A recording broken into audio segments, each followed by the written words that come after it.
Hello and welcome to Startup Champions 2.0, the show where you meet and learn from National Startup Award winning founders.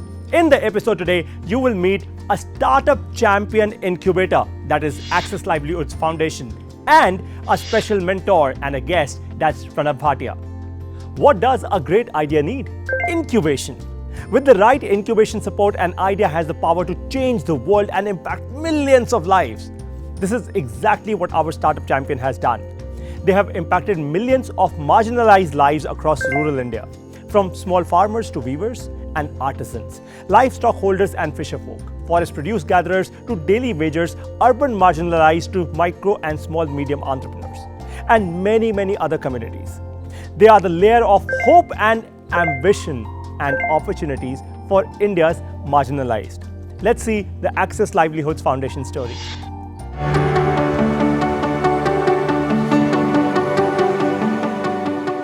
We are an incubator which incubates enterprises which are owned by rural and tribal women, and we have been doing this for the last 15 years. India is a land where it requires many more such kind of Amuls and Dichat Papats which are owned by the women and which can generate employment and income for them within the villages from the places where they originate.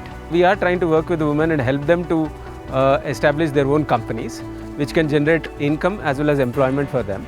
Now when we try and establish these companies, and if they are working in the ground, there are many companies and international organizations as well as Government of India which has openly, in fact very strongly supported our effort. First of it is that we are a recognized incubation center as an established incubation center by Atal Innovation Mission under Niti Aayog. They have given us 7.5 crores as a capital which is we invested into producer companies like Diwan. The income which goes in the hands of the women are utilized for improving the quality of life of the family. Similar such kind of enterprises are being promoted across 5 states where we work today, and we are lucky to have big partners like Tata Power, Ramoji Foundation, Asian Paints and many other organizations which are also supporting it. Very soon we are going to also tie up with L&T Financial Services, where we will be undertaking a large scale project within Kerala and Karnataka also.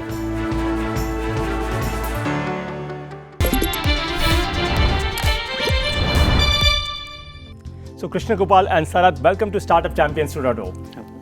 My first question to the both of you is, look, your operational model is very interesting. By the way, I love it personally, right? From beehives to cross-pollination, symbiosis with corporates, you do so much more. You have operatives, you've got networked entrepreneurs, and fundamentally what you're creating are enterprises, right? You're fundamentally creating not just livelihood, but you're actually creating livelihood with enterprise. Tell us more about how this entire system works. Essentially, we are all inspired by the great models which are there already in India, and India is known for Amul. Amul represents the strength of a large number of millions of producers in the ground, and at the same time Dichat Papad. So when we see them, they are highly impactful, and they do create what the Honorable Prime Minister is talking about, Atmanirbhar Bharat. So we were inspired by this model, the model where rural producers themselves are able to take control over the economy and shape up their own incomes, and in the process not only develop their own households but also the overall local economy.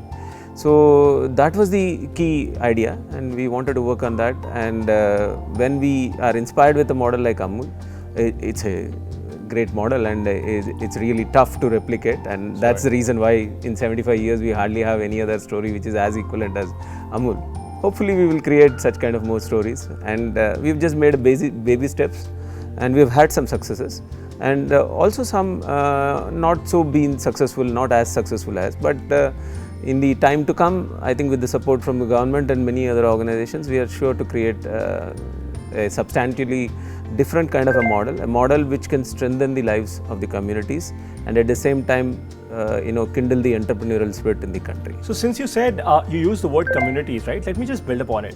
So the one interesting part of your entire model is you get people together, right? Almost like creating a cooperative of sorts, which is fundamentally what you call a beehive, right? Yeah. Tell us more about it. So how does it actually work on ground? On the ground, basically, see, we look at a compact area, and there we see that small and marginalized women are coming together.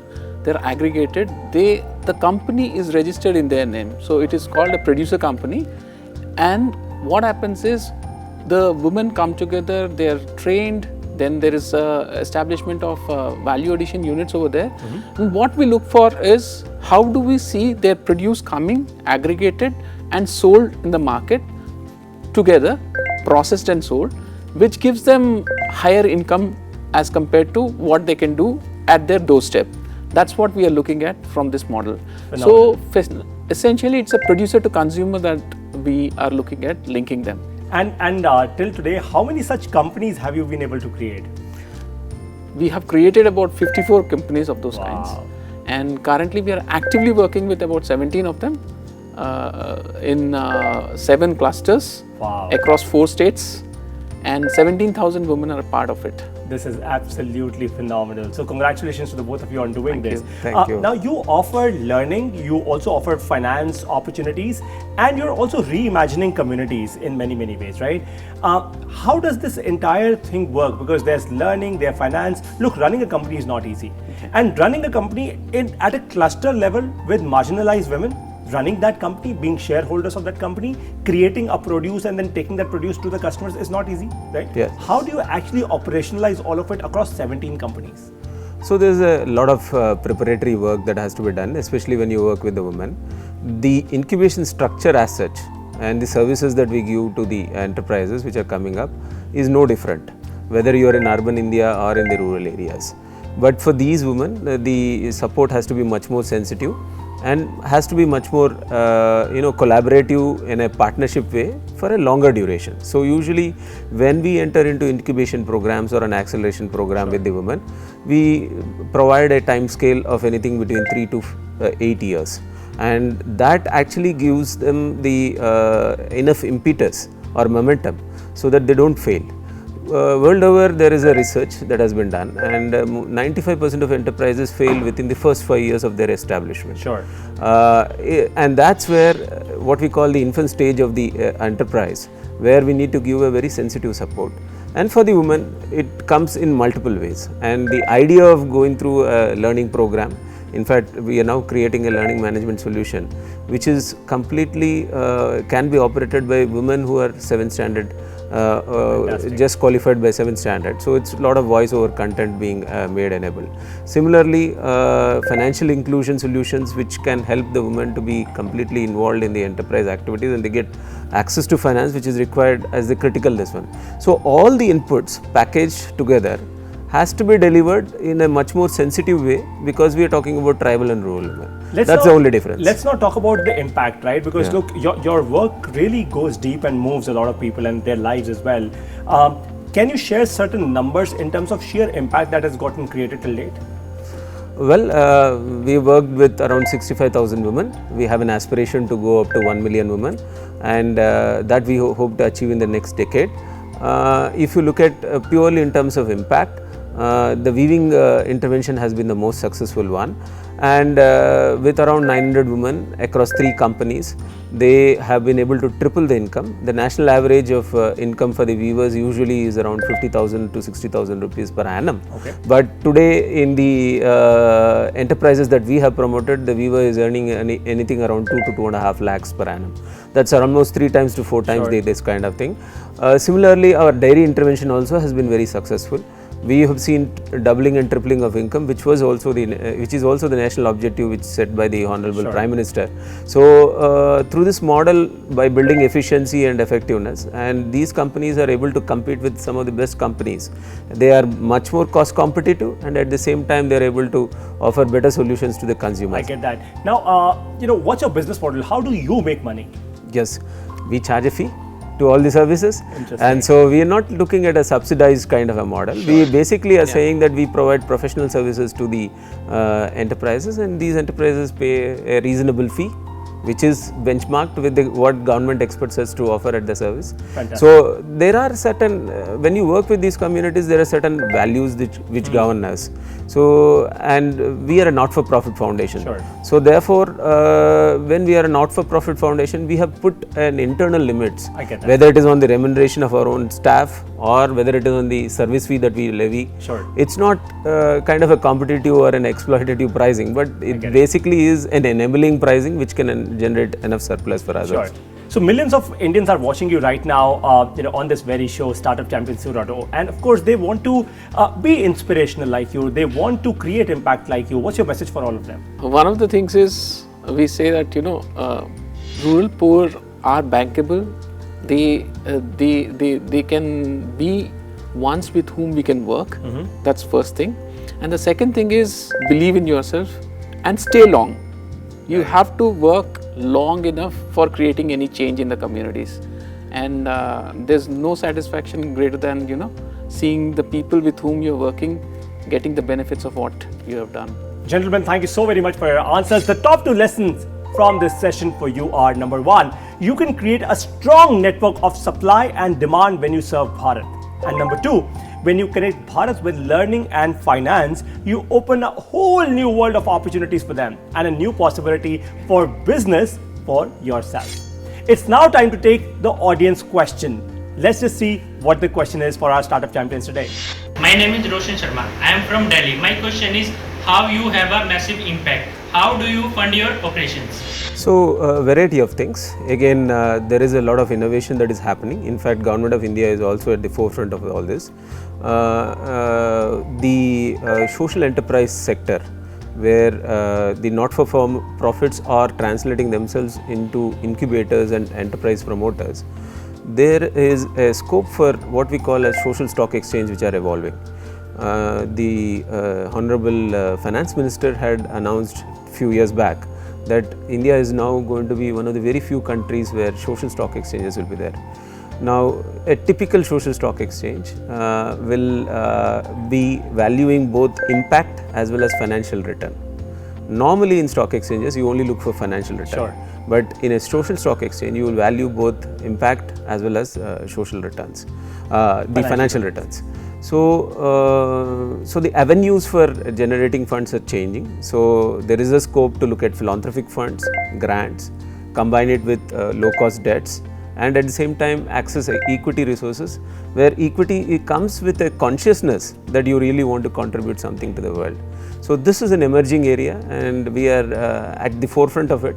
In fact, we have been able to mobilize around 70 crores of this kind of blended finance money, which is a very unique kind of a thing. It's not that many incubators are able to do, and that's also because the ecosystem is still evolving. Sure. And as it evolves, we will be able to see that this entire sector will grow much faster. I personally think that's a brilliant answer, because you've actually broken down all the levels and the ways and the methodologies of financing, especially for social impact startups and startup champions like yourself. It's now time for a break, but don't go anywhere. Next, you will meet a special guest and a mentor. I will see you on the other side.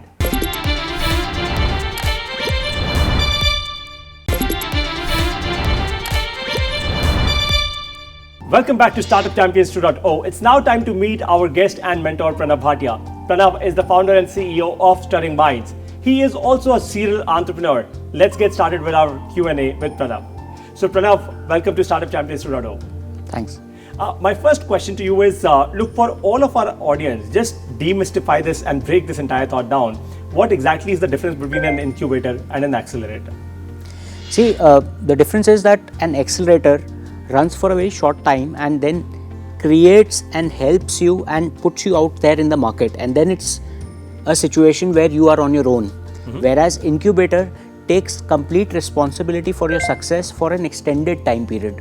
Okay. Right? And it's a more hands-on involvement. So it's more like an accelerator is more like an MBA program where you do your MBA and then you're on your own. Whereas an incubator kind of keeps working with you for an extended period of time and is very well deep involved with you over a period of time. So that's the basic difference. Okay. And when you say, let's say a certain period of time, so an incubator would be how long generally? So there are people who are kind of incubators have at least a 3 to 5 year kind of a range wherein they are kind of working with a startup. Right? Very interesting. The second question is, look, at an incubation stage, a lot of startups want to actually ask this question. How much equity, if any, should they dilute in case if they're getting any investment? Because a lot of incubators might actually say that, look, I am incubating you, so I would want to take some equity in you, right?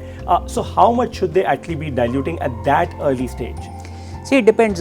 Depends upon how much money they are getting, what's the kind of network that they are getting, and everything else that is available to them as an exchange. But generally, it's around maybe a 7% kind of equity, or 3 to 7% is something that's kind of an industry average that people can dilute in the beginning for an incubator. There are people who kind of working with even lesser equity, and there are people who are working with more equity also. But anywhere between 3 to 7% is probably the norm. Okay.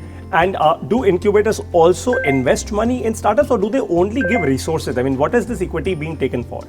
So both kind of incubators are there, but most of the incubators invest money. Got it. So there is actual cash being invested in a certain company. Fantastic. Yes. In your co-working incubation system, of course, do you actually help startup founders also get their co-founders or meet their co-founders? Yes. So there are different ways a startup can meet their co-founder. We invite a lot of fellow aspirants and aspiring entrepreneurs to meet our cohort members, so that they can kind of do a founder dating. And at times we help them meet other people who have worked with us in the past, and hence we facilitate the entire process of finding co-founders. And how does this work? Do you actually host events where startup founders can come and attend those events? How does this really work, or does Yes. it work online? Yes, both. We do events called startup meetups, where anybody who is interested in a startup would come. People who are working with us in the cohort would then pitch their startup and invite people to become their co-founders if there are people who are interested. And at the same time, we do these meetups online also. So these are again startup online meetups. Interesting. Now, let's actually talk about certain impact numbers. You've been actually in the space for quite some time now, Sure. right? What sort of an impact have you or your ecosystem been able to create for the startups that you've incubated? So very difficult to kind of put numbers, because we have worked with so many different startups over the last 8 years that we have been working with startups. We started more like a co-working space, then got into a seed accelerator program, and then started incubating some startups also. So there have been startups who have raised multiple Series C, Series D rounds, have raised hundreds of millions of dollars of amounts, and there have been startups who are at an early stage. So everybody is at a different stage in their journey. We have had 14 different cohorts till date, and in every cohort we have had around 50 to 70 startups that we have worked with. And these startups before COVID were mostly people who were working with us at a physical level. Post COVID, we have also started working with startups in different parts of the world. We have got some startups from Australia, Stockholm, Ireland, and other parts of the world, and they are kind of in our cohort, and we are doing a lot of engagement with different participants online, right? So these are the kind of things that we have been doing. Interesting. And one very, very important part for any startup at a very early stage is how much money do they actually spend on all of the support that they're fundamentally getting, right? Because of course there is so much in the incubation and the acceleration space that a lot of people say, okay, we will give you X. Somebody says, I will give you X plus 5, right? But startups of course have to shell out some money for that. Now, tell me something. You have been running an incubation system for quite a while. Generally, do startups actually pay a lot of money at this point of time, and should they be doing that, or should they be conserving their cash flows and say that, okay, whenever I want to attend an event, I will just go and do that?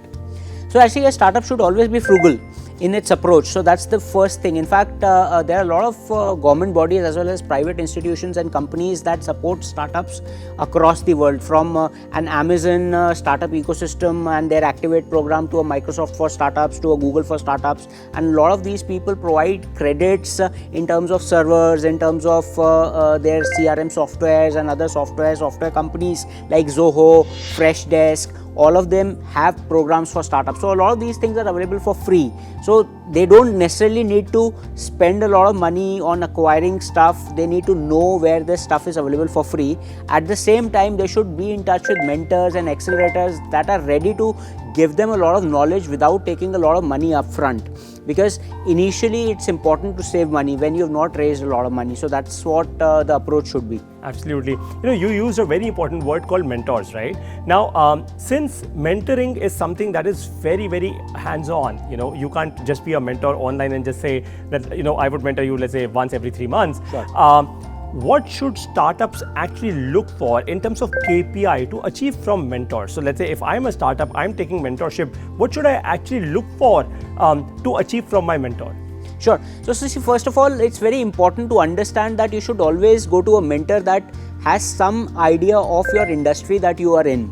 Because if the mentor doesn't have an idea of the industry that you are in, then probably he'll not be able to guide you as well. And at the same time, it's important to go to mentors who have been successful in terms of running their startups out there in the market. There's a difference between a lifestyle business and a startup. So if you go to someone like a Kunal Shah, you understand that he's done a lot of startups in the past and he understands the startup ecosystem in the market. But then if you go to probably a real estate developer who's got a lot of money probably in his pocket and he's ready to mentor you, but he may not traditionally know exactly how a startup functions and he would not have worked with the new age startup culture as such. So it's important to go to the right mentor. At the same time, when you're talking about KPIs, it's important that the mentor introduces you to a lot of your possible other mentors, your key customers, your suppliers, your vendors. A mentor can obviously create a lot of doors and opportunities for you. So suppose if you are in an industry where you're creating a SaaS product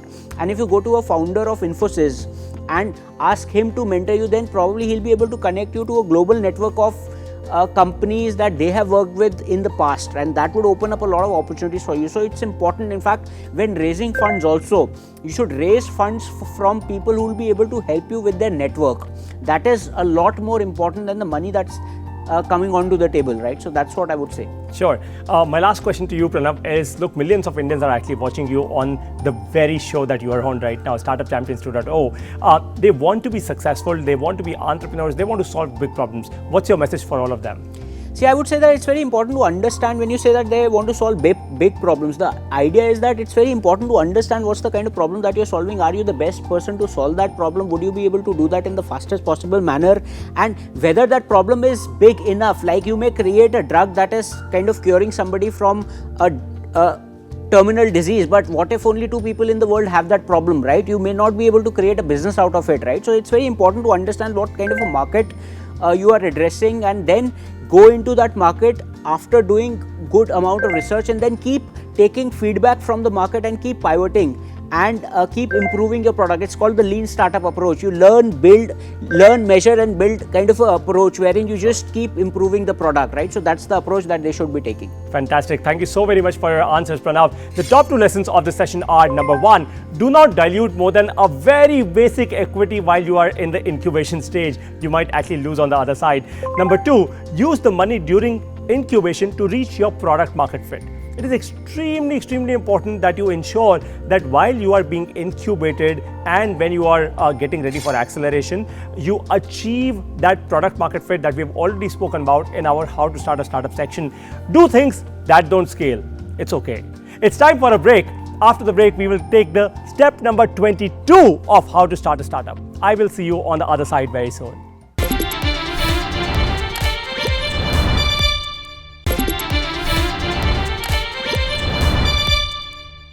Welcome back to Startup Champions 2.0. Learning leads to earning. You all know this now.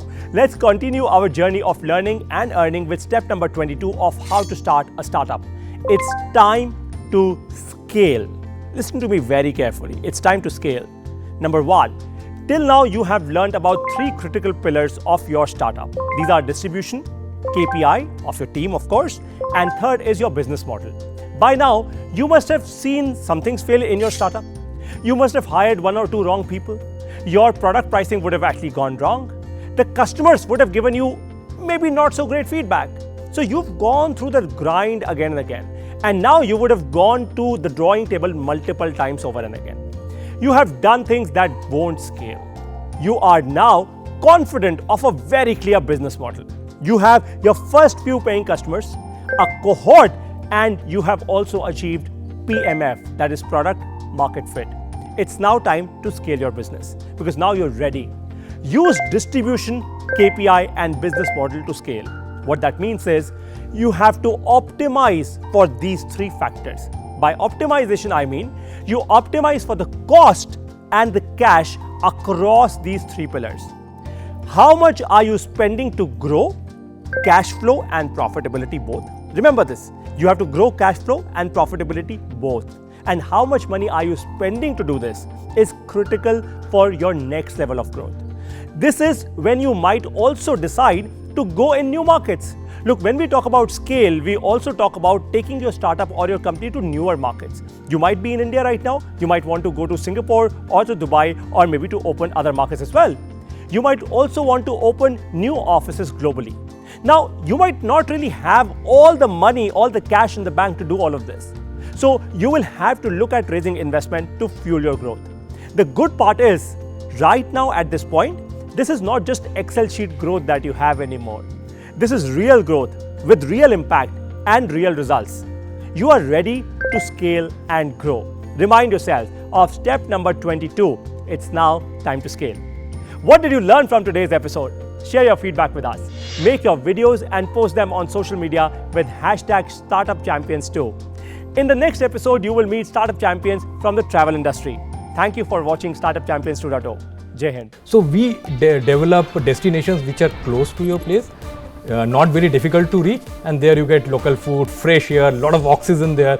So all these things will get at Willow-Tail. Working with clusters, so we have homestay owners, we have local people who are like guides, farmers and all, to create an enrich experience for the guests. You had 45,000, more than 45,000 waitlisted tickets on trains by our soldiers, right? At the same time, you had empty seats by airlines. Now, if we could solve both the problems put together. Because why travel? Because it connects everybody.